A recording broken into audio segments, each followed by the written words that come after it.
Now we have some tragic news from Nigeria. The daylight massacres continue there. Last week was a particularly bloody one. Close to 75 people were killed in two separate attacks. Meanwhile, 80 others have been kidnapped, mostly children and women.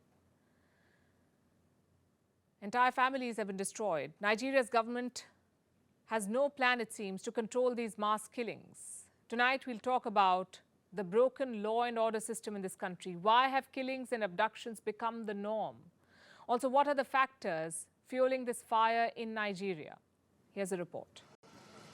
This is Nigeria on the western coast of Africa. And this is Nigeria's Benue state. Last week, at least 74 people were killed in the state. By whom? Gunmen. There were two separate attacks in the state last week. The first was on Wednesday in the remote Umogidi village. Here, herdsmen are suspected to have killed villagers at a funeral. Authorities say 46 bodies were recovered after Wednesday's attack. The second attack came on Friday. Eyewitnesses say gunmen arrived at a camp for internally displaced people and started shooting indiscriminately. At least 28 people were killed in this attack alone. And in Nigeria's Zamfara state, 80 people have been kidnapped. They're mostly women and children, abducted by armed gunmen. Zamfara is a hotspot for kidnappings. And last month, jihadists killed 37 fishermen in northeast Nigeria's Borno state. These are just incidents which got reported. Most of the violence that goes on in Nigeria fails to even make it to the news cycle. So the situation on the ground is much more perilous. There's a reason why violence is spiraling in Nigeria. The population is growing, and a growing population means the agricultural needs of the country are rising. There's more area available for farmers, while the land available for herders to graze their cattle is shrinking. They clash regularly, and it results in daylight massacres.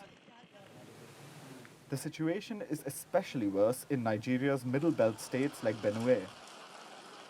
Here, fault lines between farmers and herders overlap with ethnic and communal tensions. This is a region where the Muslim majority north meets the Christian majority south.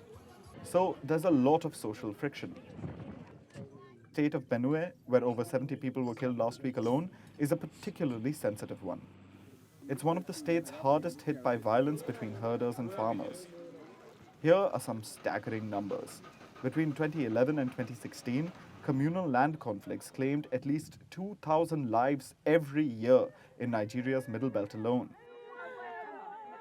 That's at least 10,000 lives lost in just 5 years. These daylight killings are rising because there seems to be no fear of the law.